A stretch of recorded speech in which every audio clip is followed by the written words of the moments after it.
Alright, hey everybody, just a quick video I wanted to make in regards to Knockdown from Kabari. We're all pretty accustomed to typical safe jumps from Kabari, but sometimes we do need a little bit more oomph to add to our game plan. So of course the safe jumps being the air dash tatami, and then frame killing with a button into JH, button generally being 2P. But aside from that, we can actually do some meterless mix here from this situation. It's going to be a left-right, and there's two variants that I've seen. The first variant I will call the micro walk variant, and this is something I typically see when I'm watching LK or Shine play Baiken, and it's quite straightforward. Simply knock down the opponent with Kabari, you do a slight walk forward into an air dash JH, which will give you a same side overhead, or if we switch to the next recording, you'll do a slight micro walk forward into air dash Yosansan, which will lead into the cross-up overhead. And anytime you knock down with Kabari, you can actually you can loop this setup again. And this is true for both instances. As long as you're mid-screen or have space behind the opponent, any Kabari knockdown, for the most part, can lead into these situations again. So there's not much else to talk about this one. I guess, if I were to recommend to learn either of these two, I would probably start with this one, just as it's, mechanically speaking, it's not very difficult. It's simply timing, right? Muscle memory. So with a bit of practice, this should be pretty easy for anyone to pick up. Just walk forward, and then once again, it's walk forward, air dash JH, or air dash Yosansan, depending on if you want the same side or you want the cross up. Now the next variant, which I dubbed the super jump, as it starts with a super jump, this is what I tend to go for. I do mess it up on occasion. There's a bit more mechanics, or there's a bit more execution going on in this one.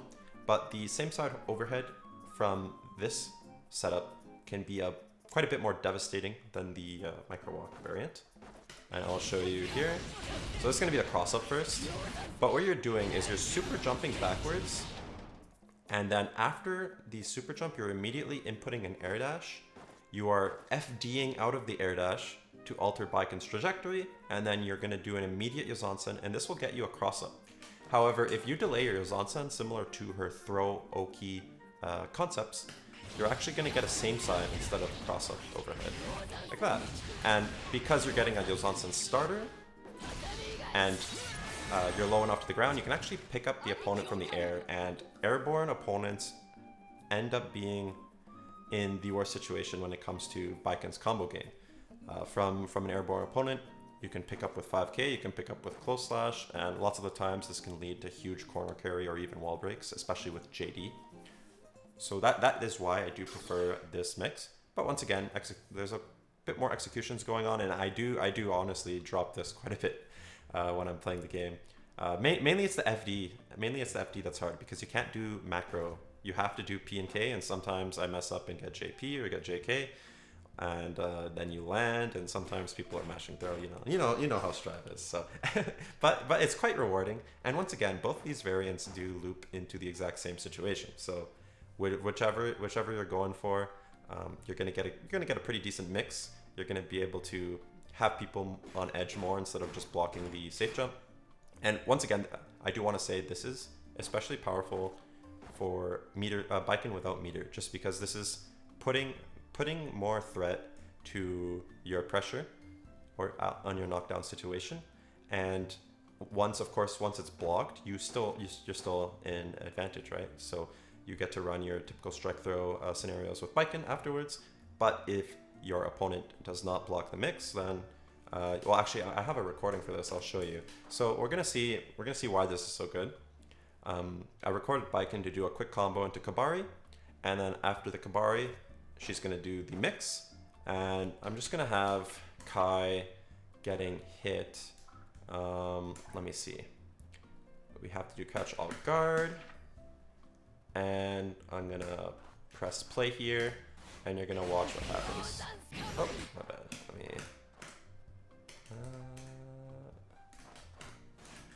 Let's see. Did I not record it? There we go. Okay. So I want you I kind of botched the recording, but I'll control it from here to make it a little easier. So I want you to watch Baiken's meter as this is happening.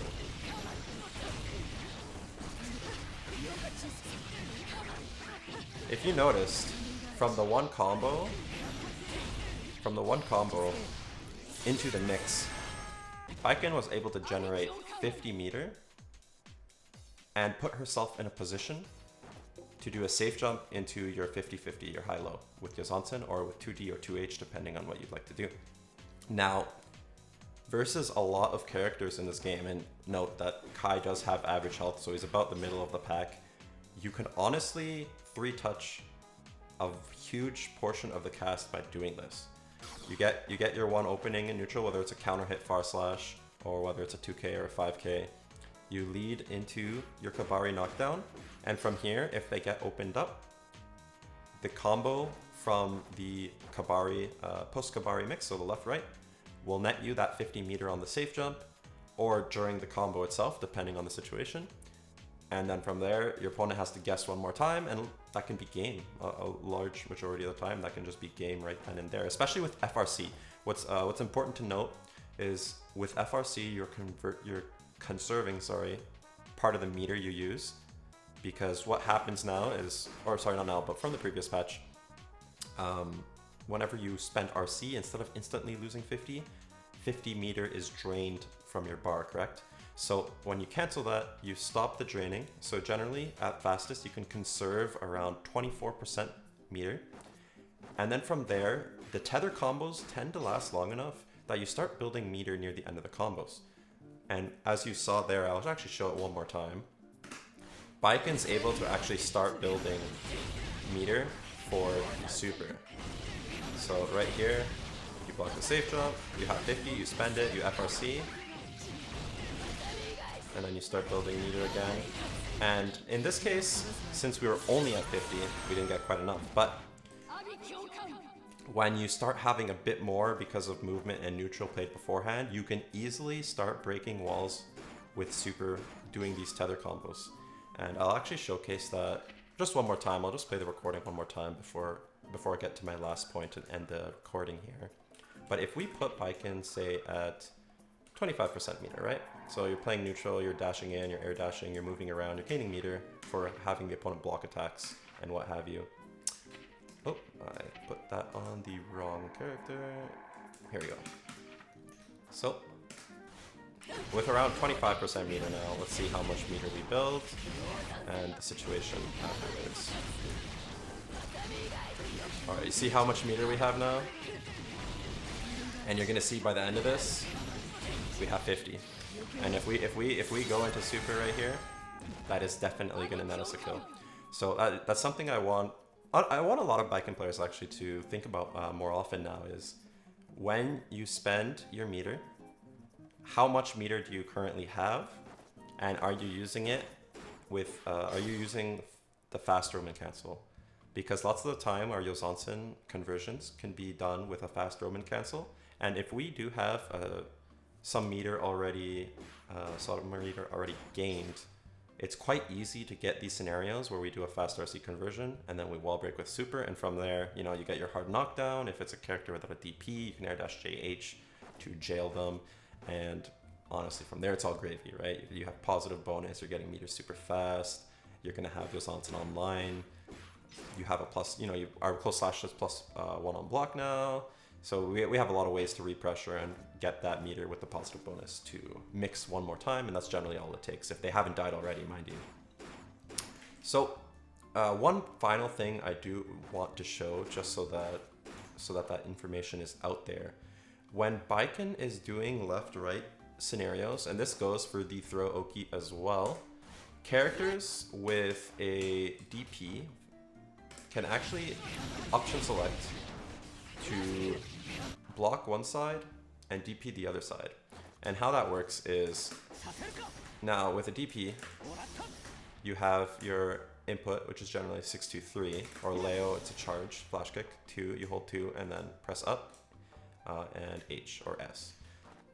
So with Kai, it's 6-2-3, right? Now, if we reverse this input, if we reverse this input, which would be 4, 2, 1, would be 4, 2, 1. Now, we're gonna get Beer Cloud, right? But if we do this input properly and we press another button, you're gonna see we're getting FD. All right, so what happens if Baiken chooses to cross us up, right? This is what you'll get. You can see that you were able to DP the cross up. Now, since we're getting FD while Baiken is to the right of Kai, what I'm basically insinuating, what this entails is that for the cross up, if you do this input, or for the same side, sorry, if you do that input, you're gonna FD. So this is very important for any DP characters to mitigate Baiken's meterless mix and throw Okizeme mid screen. And you can do this the other way too. So if I do the DP input forward, I will DP the same side mix, and I will FD the cross up. And this is important because DPing same side, you can DP both any overhead attempts or any empty jumps into a low. Whereas on the cross-up situations for Baiken in these mix-ups, Baiken doesn't have a way to cross up low, at least not from the Kabari knockdowns. So you're always gonna have to block the cross-up overhead, and the same side, it's either gonna be overhead or low. So DP is gonna beat both the overhead and the low, but how your input works here is since you're doing a DP and you're ending your input on a 4 or a 6, right? So you're gonna be either walking back, like you're gonna be stand blocking, You're gonna be stand blocking, which means if you do this input to DP the cross up and you're stand blocking and Baiken decides to do an empty low, you're gonna get hit just because of how the input works, right?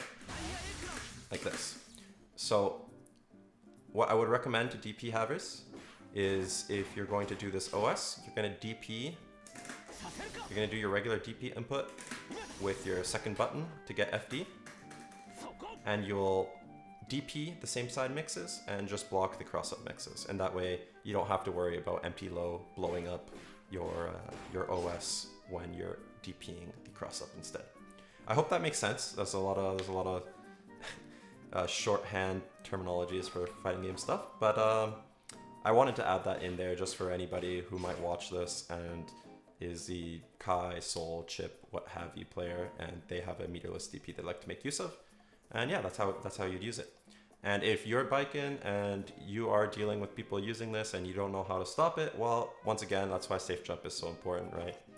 From these situations, we can always just opt for a safe jump instead, keep ourselves safe, and as well as if you really, really want to call it out, you could always do one of these air dashes during the mix and just land and throw them. Though I don't really recommend this. I would just go for the safe jump, just because that's going to lead to all sorts of scrambles when a safe jump can just, it keeps you safe, lets you scout out the situation. If the opponent does DPRC and spends their meter, oh well, right? Like you've taken a resource, that's a win. You don't have to get too greedy, but the option is there. If you do really want to call this out, you can just do an empty jump and you can throw. So hopefully this information is helpful. If you have any other questions, feel free to drop them in the comments. You can also just contact me through Twitter, Twitch, Discord, I don't know. I'll put some social media links in the description. And otherwise, yeah, hope this helps, and I'll leave it at that. So take care, everybody. Bye-bye.